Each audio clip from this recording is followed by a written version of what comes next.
¿Alguna vez nos hemos detenido a pensar qué es lo que pasa, pero a nivel molecular, cuando tomamos un antihistamínico? Bueno, en este análisis vamos a hacer justamente eso, un viaje al interior del cuerpo para desglosar la farmacoquímica detrás de estos medicamentos, desde la molécula que nos causa la alergia hasta el diseño súper ingenioso que la bloquea. Para que quede todo clarísimo, vamos a seguir una ruta muy lógica. Primero, vamos a conocer a la protagonista de esta historia, la histamina.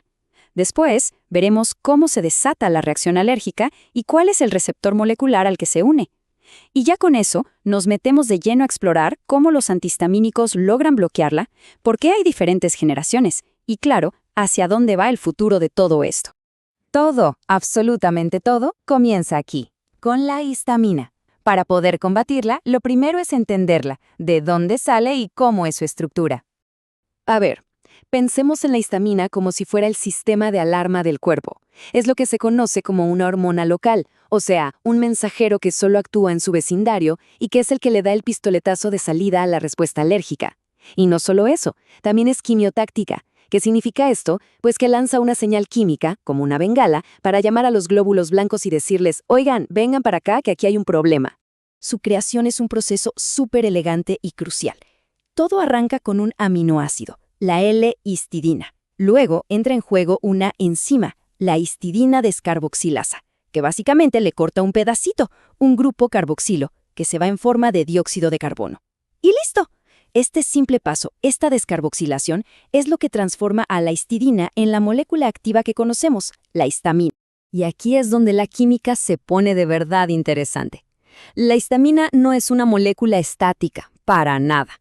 Es como un camaleón químico. Dependiendo del pH del entorno, sus átomos de nitrógeno pueden ganar o perder protones. Esto crea distintas versiones, algunas con una carga positiva, los monocationes, e incluso con dos, los dicationes. Este juego de cargas, la ionización, y otro fenómeno llamado tautomerismo, que es un reordenamiento de los átomos, es la clave de todo. La forma exacta que adopta la histamina define cómo va a encajar en su receptor, como una llave que se ajusta a la perfección en su cerradura. De hecho, es la forma monocatiónica la que se une al receptor H1. Vale, entonces, ¿cómo es que esta molécula tan pequeña es capaz de provocar estornudos, picazón y todo lo que asociamos con una alergia? Veamos la reacción en cadena que desata. La reacción alérgica es como una obra en dos actos. Primero, la sensibilización. El cuerpo se topa por primera vez con un alérgeno y, como respuesta, produce unos anticuerpos específicos, los IgE. Luego viene el segundo acto. En una futura exposición, ese mismo alérgeno se une a los anticuerpos IgE que ya están esperando en la superficie de unas células llamadas mastocitos. Y ¡boom! Esto provoca que los mastocitos liberen una verdadera inundación de histamina. Y esta imagen ilustra perfectamente el resultado de esa inundación. La histamina hace que los músculos de los bronquios se contraigan y por eso cuesta respirar. También hace que los vasos sanguíneos se vuelvan más permeables, dejando escapar líquido y causando hinchazón, o sea, edema. Y por si fuera poco, atrae a más células inflamatorias a la zona, manteniendo viva la reacción. Ok, entonces el punto clave aquí es entender el objetivo molecular específico donde pasa toda esta acción. O sea, el interruptor que la histamina se encarga de encender. Y este es el famoso receptor H1. Es una proteína con una estructura clásica. Imaginen que atraviesa la membrana de la célula 7 veces, como si la estuviera cosiendo. Por dentro de la célula está conectado a otra cosa llamada proteína G. Pensemos que el receptor es la cerradura y la histamina, por supuesto, es la llave. Cuando la histamina se une por fuera, provoca un pequeño reajuste. Pero ese pequeño cambio en el exterior causa un movimiento gigantesco en el interior. Uno de los segmentos que atraviesa la membrana, el número 6, se desplaza nada menos que 11.6 angstroms.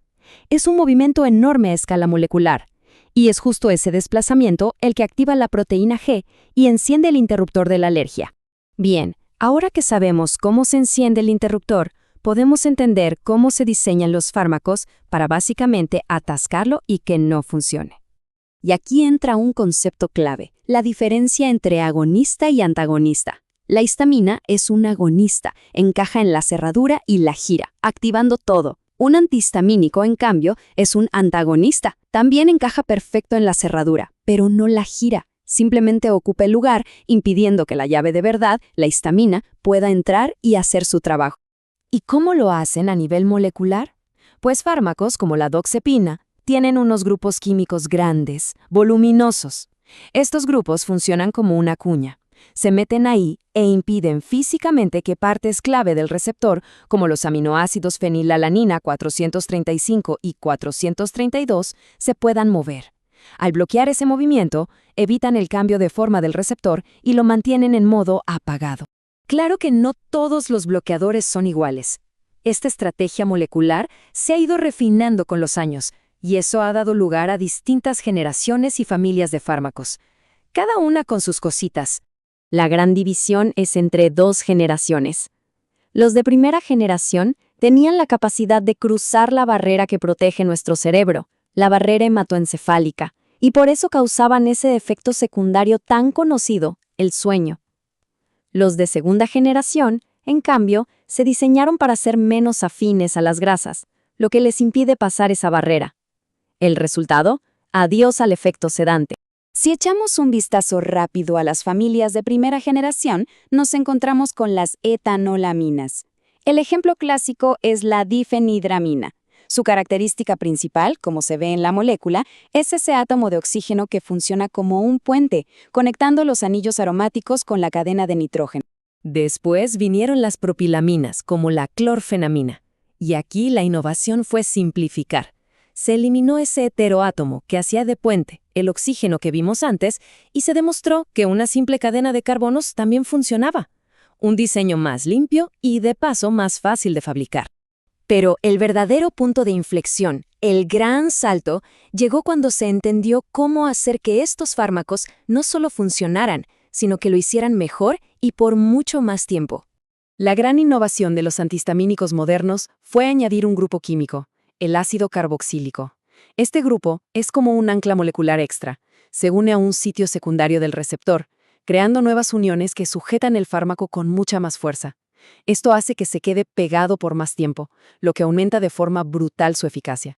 Y esta tabla de datos clínicos lo deja clarísimo.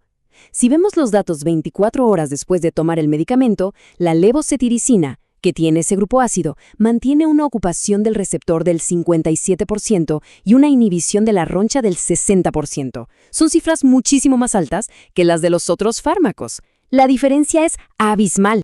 Y el futuro apunta a ser todavía más preciso. En vez de solo bloquear la cerradura, ¿por qué no evitar que la histamina se libere para empezar? Pues eso es lo que hacen los estabilizadores de mastocitos. Y si vamos un paso más allá, la biotecnología nos da anticuerpos, como el omalizumab, que son como guardaespaldas moleculares. Interceptan la primera señal de la alergia para que la cascada ni siquiera empiece. Entonces, la conclusión es esta. Ahora que tenemos un mapa tan detallado de nuestro objetivo, conociendo prácticamente cada átomo con el que podemos interactuar, la pregunta es, ¿qué innovaciones traerá la siguiente ola de tratamientos? El potencial para diseñar fármacos aún más potentes, más selectivos y de mayor duración es sencillamente inmenso.